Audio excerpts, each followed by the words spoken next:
New ইয়র্কে professor Yunus 6 জন রাজনৈতিক নেতাকে নিয়ে গেছেন জাতিসংঘের মিটিংয়ে। আপনারা জানেন এয়ারপোর্ট থেকে বাইর হওয়ার টাইমে এনসিপির আক্তারের উপরে ডিম ছুঁড়ে মারা হয়েছে, তাসনিম জারাকে অশ্লীল ভাষায় গালিগালাজ করা হয়েছে, মির্জা ফখরুলকেও টিটকারি মারা হয়েছে। শুনেন।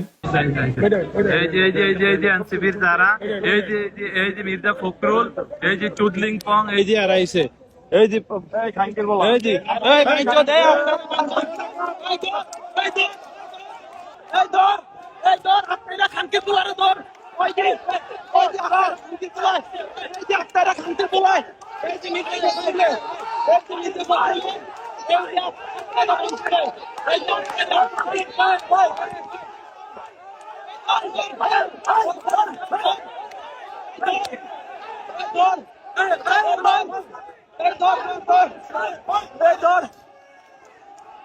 এইটা সব দেখান তো, তাসনিম জারাকে যে গালাগালি করেছে এটা একটু দেখান তো।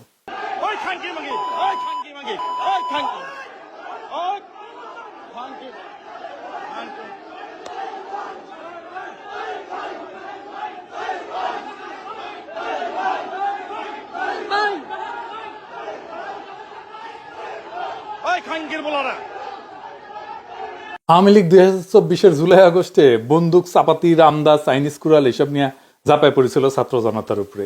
সেটা ডিমে রূপান্তরিত হয়েছে। আপনি পশ্চিমে মারামারি করতে পারবেন না, এটা একটা সমস্যা। ফ্রান্সের প্রেসিডেন্ট ম্যাক্রোকে তো থাপ্পড় মারিছিল এক ফোলা, 4 মাসের জেল হয়েছিল মাত্র। আওয়ামী লীগ এই কাজটা করতেই থাকবে যতদিন পর্যন্ত না একটা রাজনৈতিক সরকার আসতেছে যারা আওয়ামী লীগকে বাম্বু দেওয়ার ইচ্ছা এবং সক্ষমতা রাখে। এটা শুরু হয়েছিল জেনেভা এয়ারপোর্টে আসিফ নজরুলের সাথে বেয়াদবি করা থেকে, তারপর থেকে এটা বাড়তেছে। আমি জেনেভায় গেছিলাম, ওই যে জায়গায় আসিফ নজরুলকে অপমান করা হয়েছিল, হেনস্থা করা হয়েছিল, ওই জায়গায় যাই মিটিং করে আসছিলাম, বক্তৃতা দিয়ে আসছিলাম।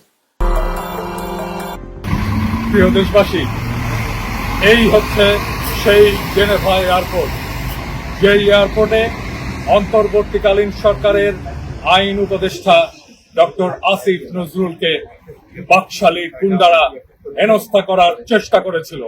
এবং আমি এটা পর্যালোচনা করে দেখছিলাম কেন এটা হয়েছে। এবং আমি দেখছিলাম জেনেভার ওইটাতে এমবেসির লোকজন যুক্ত ছিল, তারাই সব ইনফরমেশন দিছিল। তো আসিফ নজরুল ভাইকে যেদিন হেনস্থা করার চেষ্টা করলো সেদিনই আসিফ মাহমুদ প্যারিসে আসলো আমার সাথে দেখা করতে। আমি বলছিলাম আমার বাসায় আসতে, যাই হোক এমবেসি রাজি হয়নি, একটা রেস্টুরেন্ট অ্যারেঞ্জ করলো। তো খুব যে ভালো একটা রেস্টুরেন্ট তাও কিন্তু না, আমরা বললে আমি ঠিক করতাম, কিন্তু কোথায় দেখা করব। যাই হোক, আর এই ভেনুর খবর চাউর হইলো, আওয়ামী লীগালরা আসলো দল বেঁধা আসিফকে হেনস্থা করবে। আসিফ তখন আসেনি, আমি বসে আছি একাই। তো ওদের যে দল নেতা সে আসলো ভিতরে এসে আমার সাথে কথাবার্তা কয়ে গেল, হাত মিলায় গেল, সিলেটের পোলা এক। তো যাই হোক, তো আমার একটু মনে হলো যে পোলা কে এইভাবে আসলো হঠাৎ কইরা এসে এইভাবে হাত মিলায় যাইতেছে। যাই হোক, তো আসিফ আসলো, কথা বলতেছে ভিতরে। তারপরে শুনি ওরা রেস্টুরেন্টের ভেতরে ঢোকার জন্য ধস্তাধস্তি করতেছে।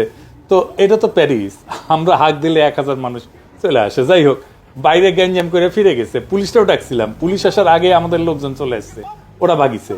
ওদের প্রত্যেকের হাতে ফোন ভিডিও করার জন্য, এই ভিডিও করে ছেড়ে দিবে, রেডি হয়েছিল আর কি। এটাই ওদের মজা। এখন এটা চলতেই থাকবে, আস্তে আস্তে বাড়তেছে, দেশেও মিছিল বাড়তেছে, বাইরেও গ্যাঞ্জাম বাড়তেছে। কিন্তু ওরা ঘোষণা দিয়ে এসব করতেছে, তাইলে এই ব্যর্থতা কার, এটা কাদের ব্যর্থতা সেটা আমরা দেখব। আসেন দেখি কার ব্যর্থতা।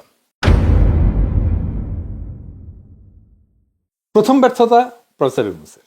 ওনারে আমরা হুদাই নেতা বানাইছি, একজন ভীরু স্বার্থপর মানুষ। এরকম হুমকি দিতেছে বেশ কয়েকদিন থেকে প্রকাশ্যে।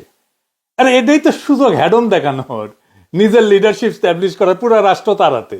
আমি প্রফেসর ইউনূস হইলে বা আমারে যদি ওই নিউ ইয়র্কের সিকিউরিটির দায়িত্ব দিত, আমি 2টা মানুষের ডাকতাম বাংলাদেশের। আপনারা জানেন কিনা জানি না যে আমি কুকসিন ক্যারাতে ব্ল্যাক বেল্ট, ফুল কন্ট্যাক্ট। কুকসিন ব্ল্যাক বেল্টের একটা পাঞ্চ বা কি কিন্তু মানুষ সহ্য করতে পারবে না, সাধারণ মানুষ। ওইটা দুনিয়ার সবচেয়ে ধ্বংসাত্মক কারাতে, কাইট হয়ে পড়বে একেবারে। এটা সে ওই মাজো আমার কিছু অ্যাকশন দেখান নাই না, এটা দেখান মাঝে আমার কালিয়াতে খেপাসার মাইরা ফেলাতো। তো আমি 2জনরে ডাকতাম, মনির ভাই আমার টিচার উনি, আর উনি কিন্তু মাঝে আমার সরাসরি ছাত্র ছিলেন, জাপানে গিয়ে ব্ল্যাক বেল্ট করে এসেছিলেন। আর ডাকতাম আবদুল্লাহকে, আমার কারাতেতে আমার আগের ব্যাচের ব্ল্যাক বেল্ট, দুর্দান্ত ফাইটার ছিল। ও এখন একটা স্কুল দিছে গুলশানে, কে ও ফাইট ক্লাব নামে।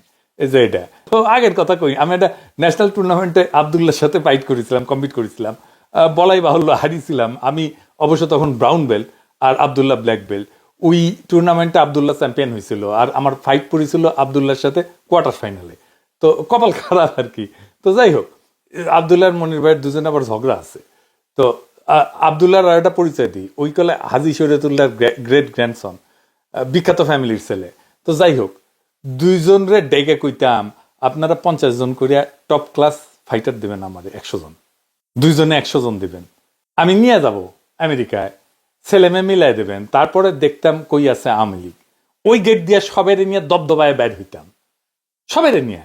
আর মায়াগুলারে কইতাম ফাটায় ফেলবা আর কি, 10 ফিটের মধ্যে যদি কেউ আসে, কেউ 10 ফিটের মধ্যে আসলে কেউ হুতাই দিত আর কি, মায়াগুলাই হুতাই দিত। তোদের মাইয়াদের দিয়ে পিডাইতাম। এটা বাড়াই কইতেছি না, কিন্তু এটা আসলেই হয়েছিল। সত্যিকারের নেতারা, হেডোমালার নেতারা এই কাজ করে। এরদোগান আমেরিকাতে গেছিল, ওর বিরুদ্ধে আর্মেনিয়ারা প্রতিবাদ করছিল, এরদোগানের বডিগার্ডদের মাইরা হুতায় দিচ্ছে আর কি। দেখেন, সবগুলো জাতীয় মিডিয়াতে এটা হেডলাইন হয়েছিল। একবার হোলসেল মাইর খেলে না, দুনিয়াতে কোথাও এটা করার সাহস পেত না। তো এরপরে আমি যাদের উপরে আওয়ামী লীগের রাগ বেশি তাদের নিয়ে ট্রাভেল করতাম, ফাইটার গ্রুপ সাথে নিয়ে ঘুরতাম, খুঁজা খুঁজা, দরকার হলে 500 ফাইটার নিয়ে যাইতাম, আনআর্ম কম্ব্যাট স্পেশালিস্ট। আয় দেখি কই কই ডিম মারিস, আয় দেখি কত হ্যাডম তৈরি। আর 2 নাম্বার হইতেছে ডিপ্লোম্যাটিক ফেলিওর। এই ডিপ্লোম্যাটিক ফেলিওর কেন হইল? এর কারণ হইতেছে নিউ ইয়র্কে বাংলাদেশের স্থায়ী মিশন ফ্যাসিবাদের দোসরদের নিয়ন্ত্রণে। কেমনে আসেন দেখি। এটা গলে পররাষ্ট্র উপদেষ্টাকে অবহিত করা হয়েছে, কিন্তু গুরুত্ব দেয়নি।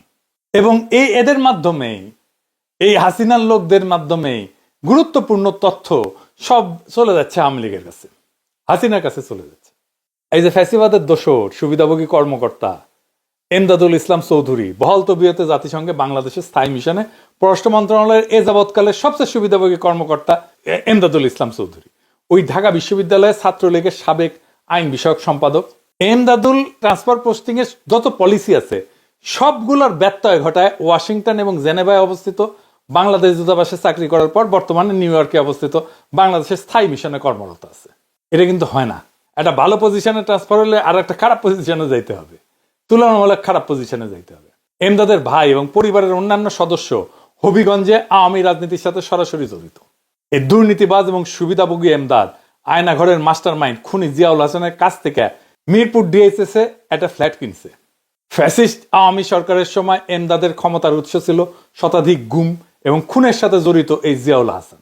দুদকের একটা নির্ভরযোগ্য সূত্রে জানা গেছে জিয়াউল হাসানের কাছ থেকে এমদাদের ফ্ল্যাট কেনার বিষয়টা এখন দুদকের তদন্তাধীন আছে এবং এই বিষয়ে অবিলম্বে অভিযোগ দায়েরের প্রক্রিয়া চলমান আছে। দলবাজি কইরা একসাথে এতগুলো ভালো মিশনে চাকরি করার অভিজ্ঞতা কোন কর্মকর্তার আছে বলে পররাষ্ট্র মন্ত্রণালয়ের কর্মকর্তাদের জানা নাই। এই এমদাদুল ইসলাম চৌধুরী সর্বশেষ পলাতক পররাষ্ট্রমন্ত্রী মোমেনের পরিচালক হিসেবে কর্মরত ছিল। স্বৈরাচারের দোসর সাবেক পররাষ্ট্র সচিব এবং সিআরআই এর উপদেষ্টা শহীদুল হকের সাথে এমদাদের ঘনিষ্ঠ সম্পর্ক ছিল। তার বিরুদ্ধে মন্ত্রণালয়ের গোপনীয় এবং স্পর্শকাতর সাইফার মেসেজ ফাঁস করার অভিযোগ থাকলেও এবং তদন্তে দোষী প্রমাণিত হইলেও সকল কিছুকে বৃদ্ধাঙ্গুলি দেখায় এমদাদ নিউ ইয়র্কে পাড়ি জমায়। পররাষ্ট্র মন্ত্রণালয়ের সকল স্তরের কর্মকর্তা কর্মচারীরা বিস্ময় প্রকাশ করছে এটাতে। এই এমদাদের সাথে আলগা মোমেন, পররাষ্ট্র সচিব শহীদুল হক এবং তাদের ঘনিষ্ঠ সহযোগীদের নিয়মিত যোগাযোগ আছে। মন্ত্রণালয়ের আওয়ামীপন্থী কর্মকর্তা কর্মচারীদের সাথে এমদাদ একটা ঘনিষ্ঠ নেটওয়ার্ক স্থাপন করছে। এছাড়া সাবেক পলাতক ছাত্রলীগ নেতা এবং আমেরিকা অবস্থানরত পলাতক আওয়ামী লীগের নেতাকর্মীদের সাথে এমদাদের ঘনিষ্ঠ যোগাযোগের তথ্য পাওয়া গেছে। জুলাই গণহত্যা এবং অন্যান্য বিষয়ে আন্তর্জাতিক তদন্ত এবং বিচারের লক্ষ্যে বাংলাদেশ সরকার জাতিসংঘের সাথে নিবিড়ভাবে কাজ করে যাচ্ছে। বাংলাদেশ সরকারের বিভিন্ন কৌশলগত অবস্থান এবং স্পর্শকাতর বিভিন্ন তথ্য এমদাদের মতো ফ্যাসিস্টের দালালদের মাধ্যমে এই পতিত স্বৈরাচার হস্তগত করে সবকিছু হাসিনার কাছে পাঠায় দেয় এমদাদ। এরে পাতায় লাথি দিয়া নিউ ইয়র্কের জাতিসংঘ স্থায়ী মিশন থেকে অপসারণ কইরা আইনের আওতায় আনা জরুরি। আবার ফ্যাসিস্ট হাসিনার কার্যালয়ের পরিচালক নাজমুল বহাল তবিয়তে নিউ ইয়র্কে বাংলাদেশের স্থায়ী মিশনে। নিউ ইয়র্কের বাংলাদেশ স্থায়ী মিশনে বর্তমানে যারা কর্মরত আছে তারা সবাই আওয়ামী লীগ সরকারের ঘনিষ্ঠ এবং সুবিধাভোগী। এই 28 ব্যাচের কর্মকর্তা নাজমুল হক, যে জগন্নাথ বিশ্ববিদ্যালয়ের ছাত্রলীগের নেতা ছিল, সে শেখ হাসিনা পালায় যাওয়ার আগ পর্যন্ত প্রধানমন্ত্রী কার্যালয়ের পরিচালক নয় হিসেবে কর্মরত ছিল এবং হাসিনার সমস্ত এজেন্ডা বাস্তবায়নে ব্যস্ত ছিল।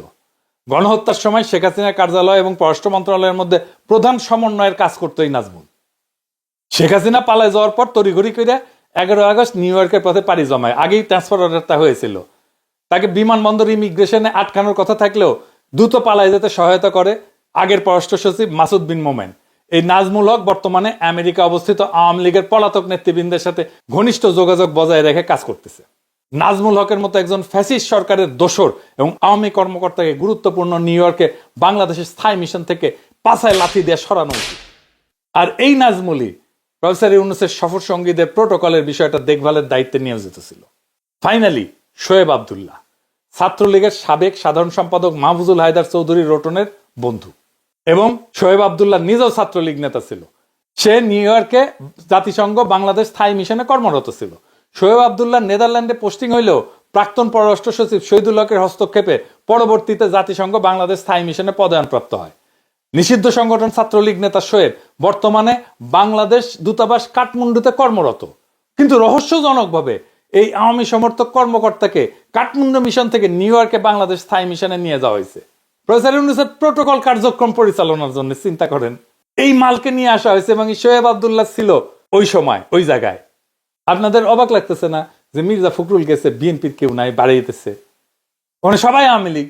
দেখেন আবার এডিটর সাহেব দেখান, বাড়াইতেছে, বিএনপির কেউ নাই। কেন নাই আসেন এটা একটু বুঝে দেখি। বিএনপির কর্মীদেরকে বলা হয়েছে 8 নাম্বার টার্মিনাল দিয়ে বাইর হবে। এই দূতাবাস থেকে বলছে, শোয়েব আবদুল্লাহ বলছে, আর শোয়েব বাইর করছে 4 নাম্বার টার্মিনাল দিয়া। আওয়ামী লীগরা ওইখানে আছে। তাইলে বুঝছেন তো কি ঘটনা ঘটছে। ওইখানে বিএনপির লোকেরা থাকলে এই কাজ করতে পারে? পারে না। 3 নাম্বার দায় কার?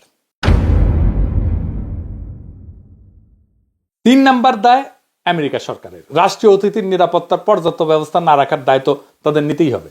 প্রফেসর ইউনূসের উচিত ছিল নিরাপত্তা দিতে ব্যর্থ হওয়ার প্রতিবাদে সাধারণ পরিষদের অধিবেশনে বক্তৃতা দেওয়ার সময় সেটা উল্লেখ করে তার প্রতিবাদে ওয়াক আউট করার।